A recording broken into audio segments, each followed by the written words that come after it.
vida está tão perto. Prove, a paz não está tão longe. Cadê as sombras que nos seguiam? Queimou o cristal do nosso orgulho ao chão.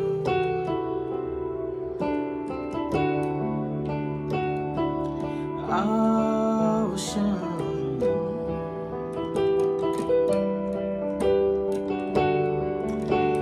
Veja, a vida está tão perto. Prove, a paz não está tão longe. Cadê as sombras que nos seguiam?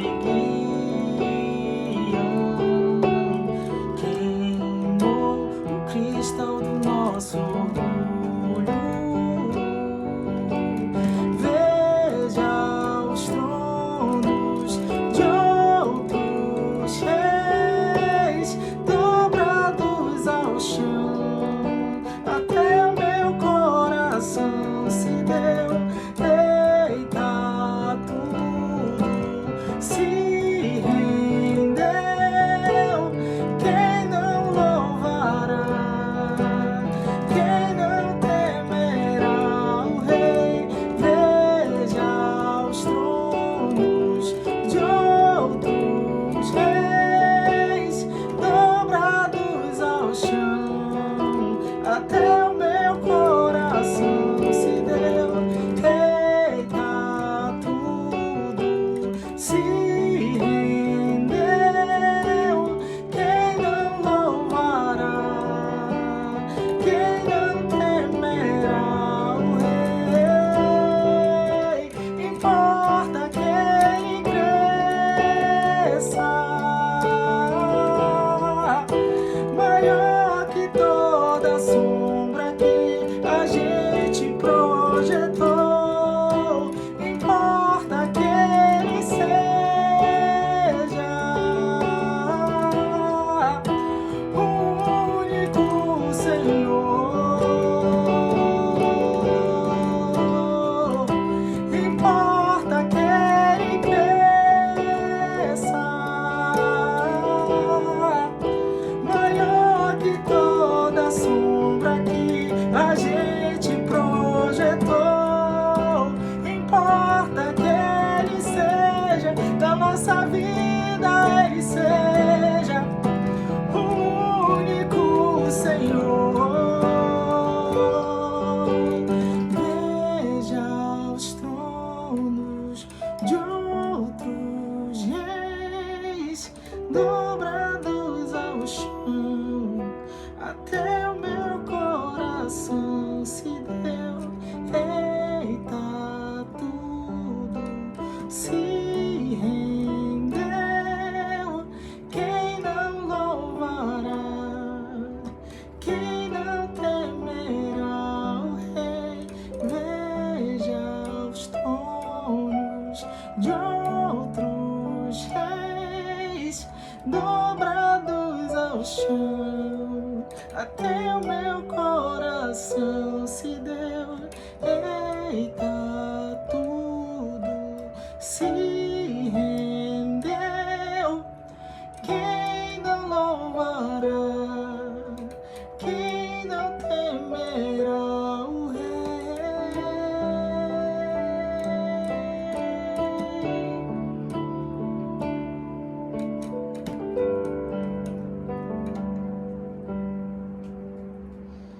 Glória a Deus. Gente, prosseguimento da série que a gente deu início, né, semana passada, a respeito do o reino que não pode ser abalado, ou reino inabalável. No primeiro episódio a gente falou a respeito dos conceitos a respeito desse reino, né? Que era um reino já para os nossos dias, já para os nossos tempos, não somente algo vindouro, não somente algo por vir, mas a concretização e a plenitude desse algo por vir viria, mas que a gente já tinha base para viver fundamentado nesse reino.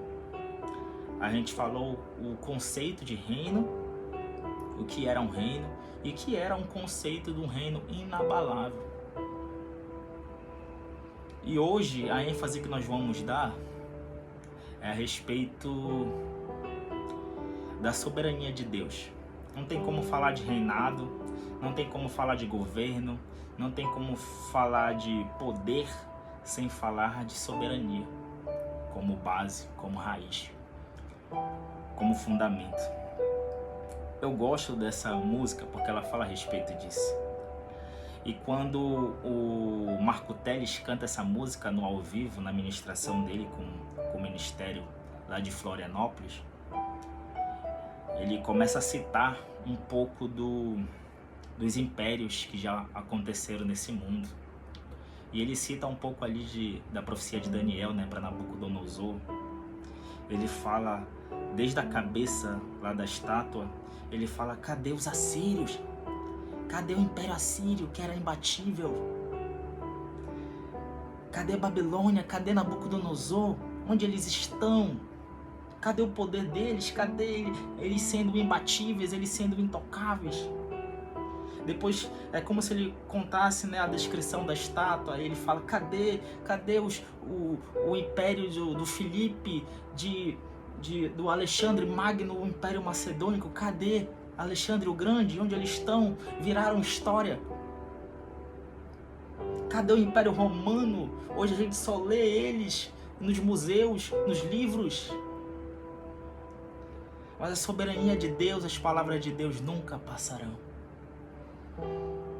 E é a respeito disso que nós queremos tratar aqui essa noite. Onde estão esses deuses, esses impérios, esses governos, essas ditaduras, essas oligarquias, esses domínios inteiros? Jesus falou: olha, pode céus e terra passarem, mas as minhas palavras não passarão. Nós vamos falar a respeito desse reino inabalável dentro da perspectiva da soberania de Deus. Nós vamos abrir a palavra de Deus. Nós vamos falar a respeito disso também. Lá no livro de 1 Samuel 5,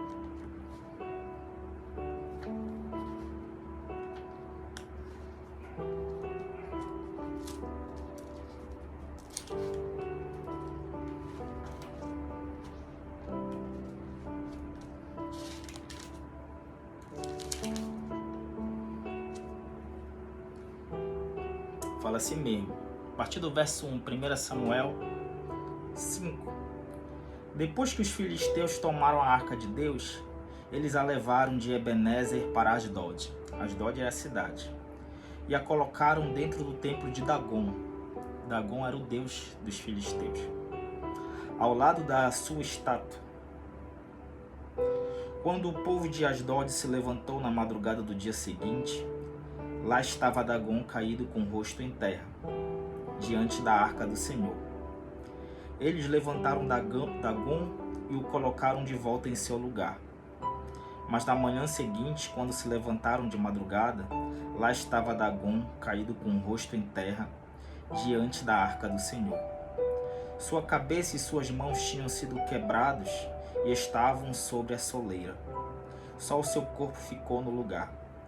Por isso, até hoje os sacerdotes de Dagom e todos os que entram em seu templo em Asdod não pisam na soleira. É bacana, gente, e não é à toa que, segundo estudos, dizem que Dagom era vamos supor, como se ele fosse Zeus hoje em dia no panteão. Ele era o principal deus daqueles povos que acreditavam em vários deuses e povos pagãos daquela época. Tanto que existem relatos que ele pode ser até o pai de Baal, mas não tem essa confirmação. E Baal é o deus principal, né, que a gente conhece, mais famoso, pelo menos, da Bíblia. quando se retrata ali idolatria, coisas que Deus não se agrada, coisas do politeísmo que o povo hebreu, o povo de Israel, eles, até onde a gente conhece, ele era o único povo monoteísta daquela época. Então, essa história, ela remete à soberania de Deus. Cara, não importa se é fulano que está no poder, é ciclano que está no poder, é um governo de direita, é um governo de esquerda. O nosso fundamento do reino que não pode ser abalado, ele está numa soberania inexplicável, que é capaz de fazer isso com uma estátua, porque a Arca da Aliança era o simbolismo da presença de Deus naquela época, era o retrato da presença de Deus. E Dagon, que era visto como o Deus dos deuses, né, com D minúsculo, ele sofreu. E a gente está falando de coisas inanimadas. A arca era algo inanimado. A estátua de Dagon era algo inanimado. E aconteceu isso. Quanto mais nas regiões celestiais, quanto mais nas dimensões celestiais, o que não acontece? Se Deus fosse lutar com todo o seu poder, não teria guerra, não teria batalha. Então por que Deus permite essas coisas? É porque, de certa forma, ele nos entregou aos nossos desejos, aos nossos deleites. E Deus não vai lutar contra o seu caráter, contra aquilo que ele instituiu, contra aquilo que ele determinou e feriu o nosso livre-arbítrio a ponto de... Se a gente quer adorar outros deuses, se a gente tem esse entendimento, se a gente quer essa percepção, se a gente tem isso... Deus, de certa forma, ele não é um microcontrolador de pessoas, entendeu? Então é por isso que algumas coisas acontecem e a gente está governado e a gente é regido por certas coisas e governos autoritários humanos vêm e tomam conta daquilo que era para ser nas mãos do povo de Deus.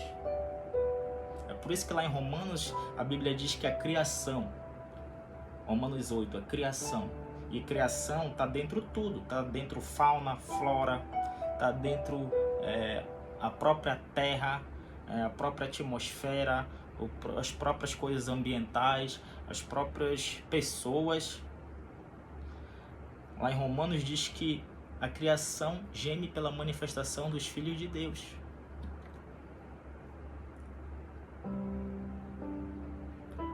Só que depois de ver esses depoimentos, como a gente ainda consegue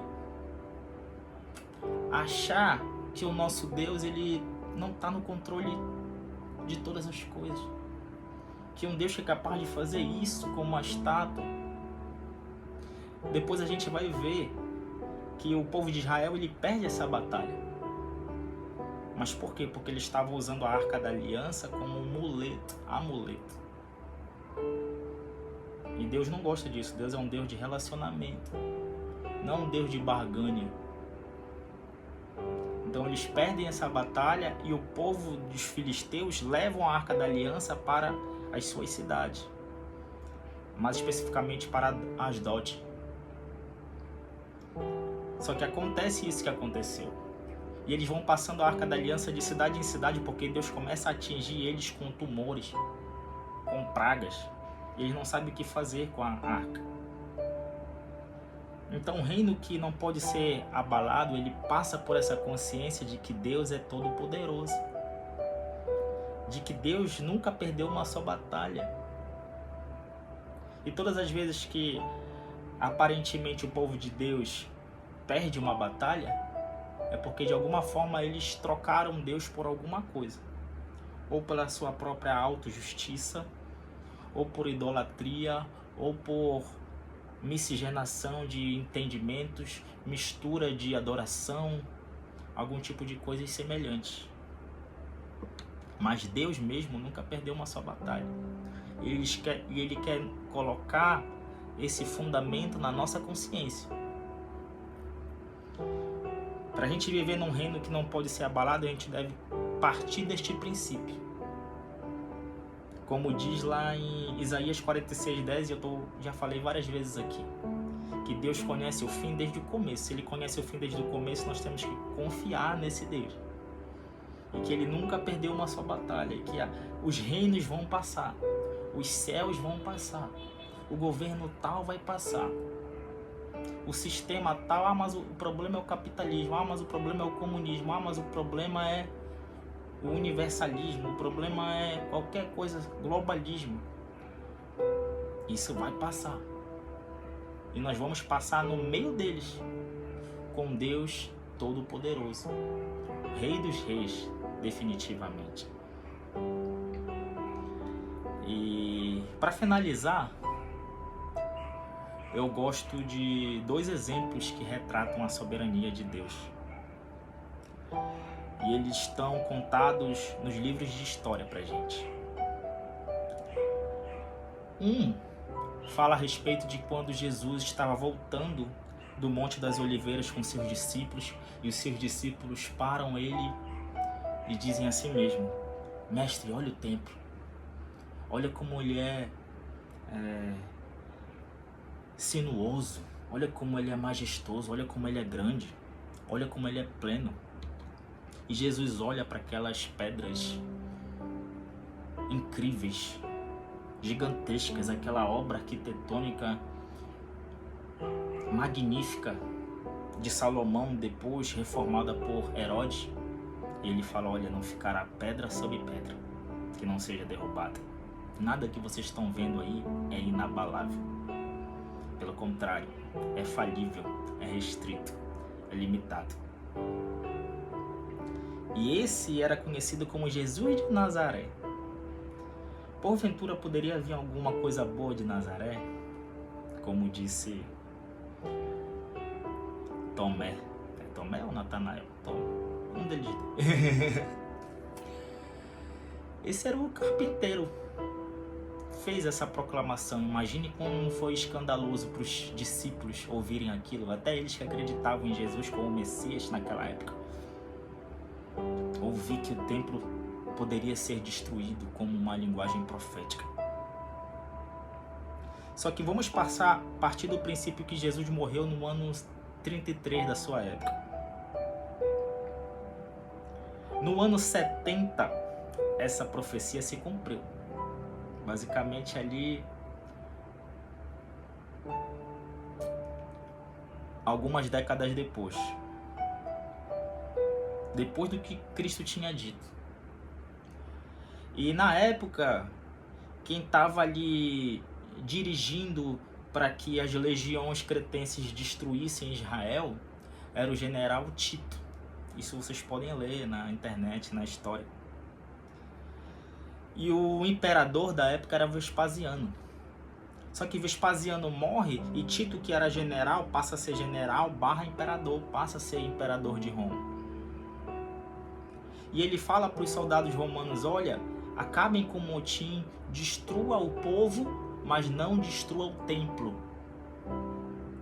E era um pecado capital, arremetido de morte, se um soldado romano desobedecesse tanto o general, principalmente o imperador Tito. E Tito falou: olha, não destrua um templo. Eu não estou falando fábulas, eu estou falando coisas históricas. Só que Jesus de Nazaré, o simples carpinteiro, falou que o templo seria destruído. E o imperador romano falou: não destrua um templo. O que foi que se cumpriu? Qual foi a palavra? Quem tinha mais poder, Roma ou o carpinteiro? Ou Jesus Nazareno? Ou Galileu?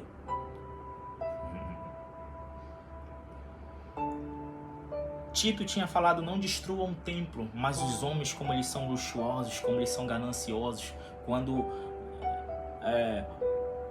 o templo estava pegando fogo, ali aquela região estava pegando fogo, ouro que compunha o templo começou a derreter e cair pelos muros. E como os homens são gananciosos, eles passaram por cima da ordem do imperador e destruíram o templo, só para se cumprir o que um homem de Deus, ou o homem de Deus, falou. Outro exemplo que eu gosto de citar, que está na história também, vocês podem ler depois, é a respeito da história de Marco Polo. Inclusive, o Marco Polo ele se inspirou em Cristóvão Colombo. Cristóvão Colombo foi quem descobriu as Américas, né?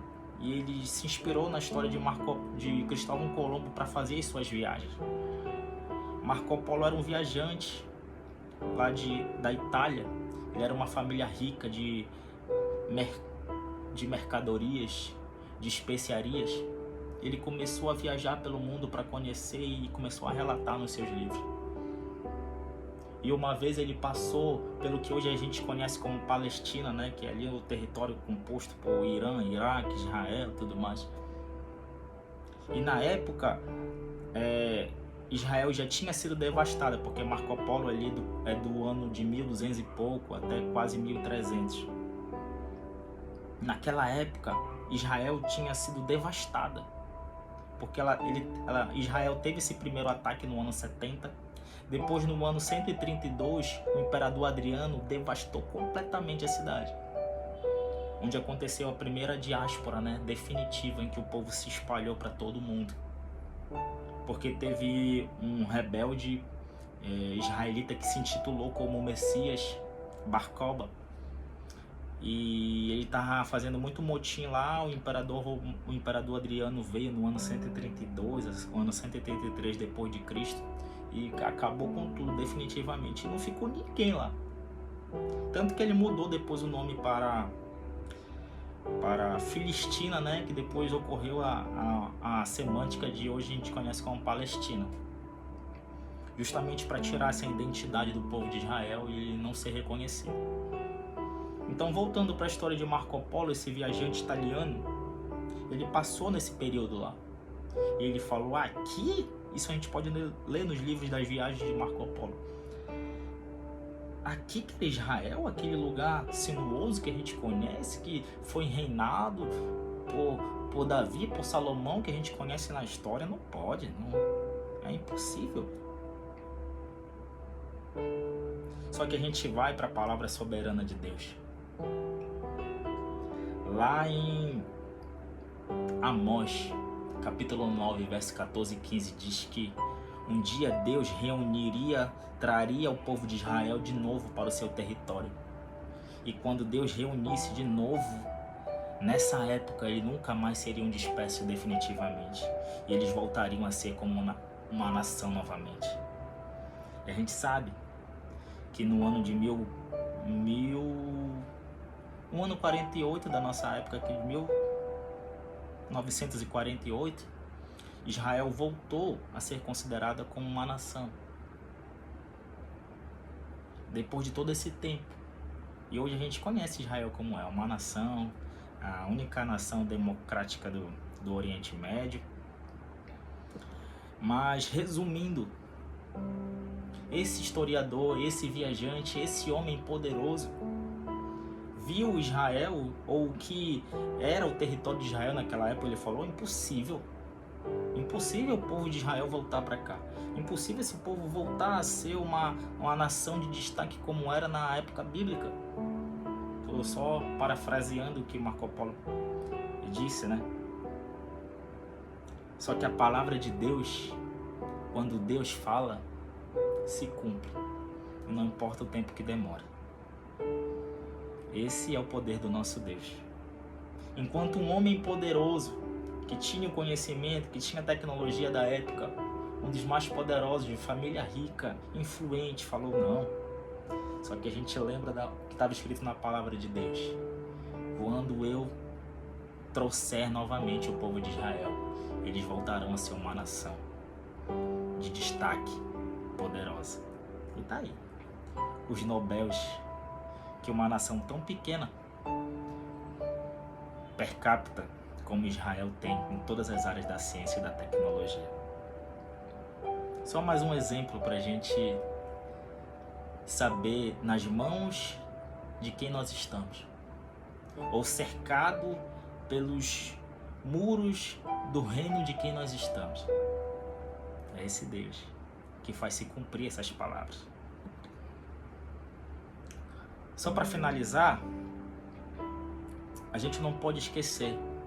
Como a gente cita reino, a gente está citando também a alusão de muralhas.